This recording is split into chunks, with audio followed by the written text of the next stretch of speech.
ओंकार ओडिया।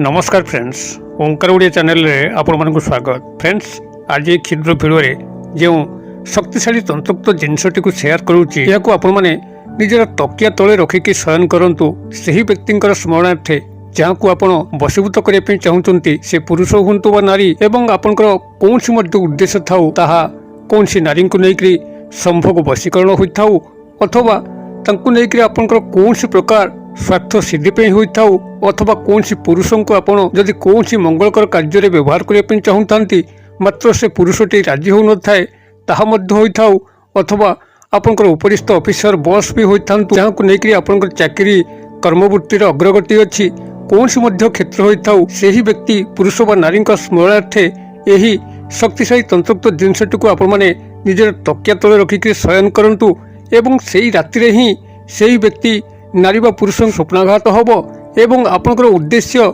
जहाँ मन भितर अच्छी ताहा स्वप्न निदर्शन हम एवं परवर्ती रात्रि पाइबा मात्र ही से व्यक्ति नारी व पुरुष आपनक सह मिलन हेबे एवं आपनकर समस्त अभीष्ट परिपूर्ण हम। यह कौन आपनकर मंत्रोक्त चमत्कार नुहे केवल तंत्रोक्त चमत्कार श्रीहरि विष्णुंकर माया। यही तंत्रोक्त शक्तिशाली जिनसटी श्रीहरि विष्णुंक सह संपृक्ति जहाँकि सूक्ष्म विधि मते जदि याको व्यवहार करा जाए तेबे जे पुरुष व नारी को आपण माने चाहूचंती जीवन भितरे से आपनको अचिरे प्राप्त होइतांती एवं आपनकर समस्त अभीष्ट को मध्य परिपूर्ण करितांती। तेबे एई शक्तिशाली तंत्रोक्त जिनसर जो सामान्य व्यवहार आपण माने ए जिनसटी को कोठु पाइबे एवं केउ मते व्यवहार करिवे ताकू जानिया पई भिडियो शेष पर्यंत देखंतु। चैनल को प्रथम बार आसतिले एई भली कंटेंट रुचि रहुतिले चैनल करे थिबा लाल कलर सब्सक्राइब बटन क्लिक करी बेल आइकन क्लिक करी एवं ऑल नोटिफिकेशन पर क्लिक करी चैनल टी को सब्सक्राइब कर नियंतु जेबल कि आमे जेतल मध्य आपनकर सेवारे एई भली तंत्रमंत्र भिडियो अपलोड करिवु ता सर्वप्रथम नोटिफिकेशन आपन पाखरे पहुंचीबो एवं से सब को आपण माने सर्वदू देखिकरी किसी ज्ञान आहरण करेंगे। तेज फ्रेंड्स एवं नजर पकेबा शक्तिशाली तंत्रोक्त जिनस जहाँ कि आप निजर तकिया तले रखिकी जदि कौन व्यक्ति स्मरणार्थे शयन करुँच तेबे परवर्ती रात्रि पाहिला बेलू ही किसी न किसी चमत्कार घटिबो एवं से ही व्यक्ति नारी बा पुरुष आपण सह संपर्कित होकर कौन अभीष्ट आपंकर मन भितर थाऊ ताकू से तत्काल पूर्ण करिवो। से ही राति भितर ही से पुरुष बा नारी को एभली स्वप्नादेश हम जहाद्वारा कि आपण भितर कौन चली कौन आपन आशा करुँच सब स्वप्न माध्यम निदर्शन हम एवं से सतत प्रयासरत रे आपण मिलन होकर आपंकर अभीष्ट को परिपूर्ण करने आपंकर यही शक्तिशाली तंत्रोक्त जिनसटी मात्र 5 ରୁ 10 टंका विनिमय पाखे थिबा पूजा सामग्री दुकान हो पुटी बणिया पंसारी भाई दुकान हो सेठारु क्रय करें। कौन बाह्य स्थान को जीवार आवश्यक नहीं किंबा कौन तांत्रिक गुरुंकर परामर्श नवा आवश्यक नहीं जेहेतु यह मंत्र रहित केवल सूक्ष्म विधि मते ही आपण यह केवल पालन करेंगे एवं चमत्कार को लक्ष्य करेंगे। जदि आप पूर्व अनेक गुड़िए वशीकरण तंत्र मंत्र प्रयोग करके संपूर्ण विफल होती भांगी पड़ती कौन नारी व पुरुष को आपने प्राप्त करें आपंकर कौन अभीष्ट परिपूर्ण हो पारना अंततः शेषोक्त भाव में या चेष्टा करूँ एवं किभली फलाफल लक्ष्य कर मत कमेंट बॉक्स निश्चित भाव में शेयर करूँ। तेबे यही शक्तिशाली तंत्रोक्त जिनसटी को जहाँ मुझे शेयर करी आपण पाखे जो मैंने सब पूजा सामग्री दुकान भाई मैंने अच्छा कि पंसारी भाई पुटुरी बणिया दुकान अच्छी आपड़ सेठा जाई जोगाजोग करूँ 5 ରୁ 10 टंका भितर ही आपको खर्च करने पड़ो।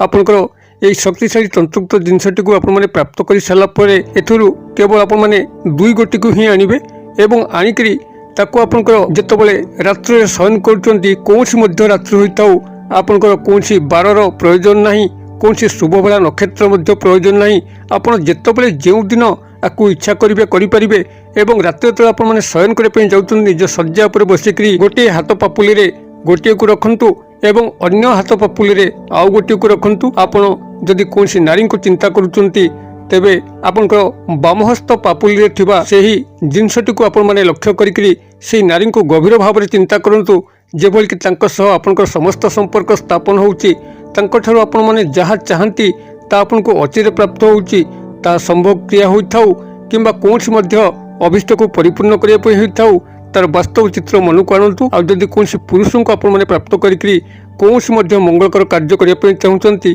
तेबे आपंकर दक्षिण हाथ पापुली जो जिनसटी अच्छी ତାକୁ ଆପଣମାନେ ଲକ୍ଷ୍ୟ କରିକିରି ମନ ମଧ୍ୟରେ ସେହି ପୁରୁଷଙ୍କ ସହ ଆପଣଙ୍କର ସମସ୍ତ ବାସ୍ତବ ସମ୍ପର୍କ ଜାଗ୍ରତ ହେଉଛି ଏବଂ ଆପଣମାନେ ତାଙ୍କଠାରୁ ସବୁ ଜିନିଷକୁ ହାସଲ କରୁଛନ୍ତି କିମ୍ବା ତାଙ୍କ ମାଧ୍ୟମରେ କୌଣସି କଲ୍ୟାଣକର କାର୍ଯ୍ୟ କରୁଛନ୍ତି, ଏହାକୁ ଆପଣ ମନ ମଧ୍ୟକୁ ଆଣନ୍ତୁ।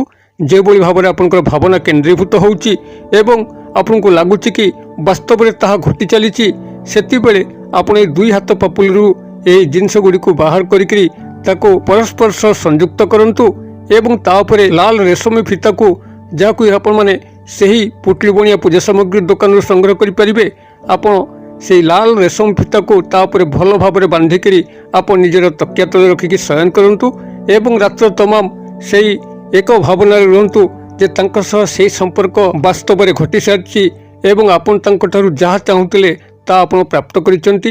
ପଜିଟିଭ୍ ଭାବରେ ଚିନ୍ତା କରିକି ଆପଣମାନେ ରାତ୍ର ଯାପନ କରନ୍ତୁ ଏବଂ ଯେଭଳି ଭାବରେ ଆପଣଙ୍କର ରାତ୍ର ସମାପ୍ତ ହେଉଛି, ପ୍ରଭାତ ସମୟ ଆସୁଛି, ଆପଣ ଦାନ୍ତ ନ ଘଷିକିରି ସେହି ଜିନିଷଟିକୁ ଯାହା ଆପଣଙ୍କର ତକିଆ ତଳେ ଅଛି ତାକୁ ନେଇକରି ଆପଣଙ୍କର ପାଖରେ ଥିବା ପ୍ରବାହିତ ନଦୀ ଜଳଧାର ହେଉ କିମ୍ବା ନାଳ ଜଳଧାର ହେଉ ସେଠାରେ ପ୍ରବାହିତ କରିଦିଅନ୍ତୁ। ଯଦି ପାଖରେ ଆପଣଙ୍କର ନଈ କିମ୍ବା ନାଳ ନାହିଁ ତେବେ କୌଣସି ପୁଷ୍କରିଣୀରେ ମଧ୍ୟ ଆପଣମାନେ ଏହାକୁ ବିସର୍ଜନ କରିପାରିବେ। ଯଦି ପୁଷ୍କରିଣୀ ମଧ୍ୟ ନାହିଁ ତେବେ ଆପଣଙ୍କର ଗୃହ ପାଖାପାଖି କୌଣସି ତ୍ରିଛକି ସ୍ଥାନ ଥିବ କିମ୍ବା ଚୌଛକି ସ୍ଥାନ ଥିବ, ଯେଉଁଠିକି ଗୋଟିଏ ଛକରୁ 3 ଦିଗକୁ ରାସ୍ତା ଥାଏ କିମ୍ବା 4 ଦିଗକୁ ରାସ୍ତା ଥାଏ, ଆପଣ ସେ ସ୍ଥାନରେ ମଧ୍ୟ ଏହାକୁ ଛାଡ଼ିକରି ଚାଲି ଆସିପାରିବେ। ତେବେ ଯେଉଁ ସମୟରେ ଆପଣମାନେ ଏହାକୁ ନଦୀ ଜଳ କିମ୍ବା ନାଳ ଜଳରେ ବିସର୍ଜନ କରିବେ କିମ୍ବା ଚୌଛକି ତ୍ରିଛକି ସ୍ଥାନରେ ଛାଡ଼ିକରି ଆସିବେ, ସେହି ସମୟରେ ଆପଣଙ୍କୁ ଯେମିତି କେହି ନ ଦେଖନ୍ତି ଆପଣ ଏଥିପ୍ରତି ସତର୍କ ଥିବେ ଏବଂ ଗଲାବେଳକୁ ଆପଣମାନେ ଖାଲି ପାଦରେ ଯାଇଥିବେ ଏବଂ ଖାଲି ପାଦରେ ଫେରିବେ। ବାଟରେ କାହା ସହ କଥାବାର୍ତ୍ତା କରିବେ ନାହିଁ। ପ୍ରଭାତ ସମୟରୁ ପ୍ରତ୍ୟୁଷରୁ ଆପଣମାନେ ଏହାକୁ କଲେ ଆପଣଙ୍କର ନିଶ୍ଚିତ ଭାବରେ ଏ ଦିଗରେ ସଫଳ ହେବେ ଏବଂ ଯେଉଁ ରାତିରେ ଆପଣମାନେ କ୍ରିୟାଟିକୁ ନିଭଉଛନ୍ତି ସେହି ରାତିରେ ମଧ୍ୟ ଆପଣମାନେ ସତର୍କ ଥିବେ ଯେମିତିକି ଆପଣଙ୍କର କ୍ରିୟାରେ କେହି ବିଘ୍ନତା ନ ଆଣେ। ଆପଣ ସମ୍ପୂର୍ଣ୍ଣ ଏକାଗ୍ରତା ସହ ଏହାକୁ କରିକି ତକିଆ ତଳେ ରଖିବେ। ତେବେ ଏହି ଜିନିଷଟି ହେଉଛି ଆପଣଙ୍କର ଗୋମତୀ ଚକ୍ର, ଯାହାକି ଶ୍ରୀହରି ବିଷ୍ଣୁଙ୍କର କାରକତତ୍ତ୍ୱ ଅଟେ। ଗୋମତୀ ଚକ୍ର ଆପଣମାନେ ପୂଜା ସାମଗ୍ରୀ ଦୋକାନରେ ଆପଣ ଯେତେବେଳେ ସେମାନଙ୍କୁ ମାଗିବେ ସେମାନେ ଆପଣଙ୍କୁ 5 ଟଙ୍କାରୁ 10 ଟଙ୍କା ବିନିମୟରେ ଗୋମତୀ ଚକ୍ର ପ୍ରଦାନ କରିବେ।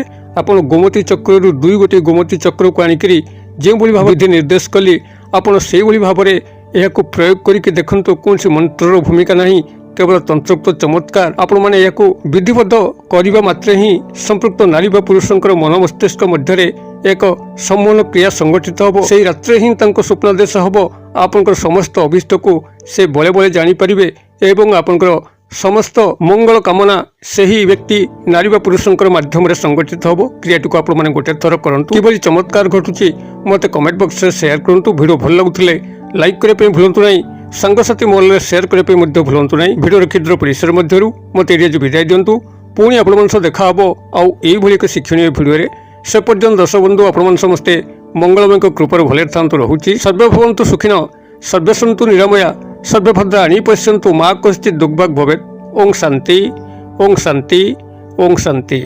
ନମସ୍କାର।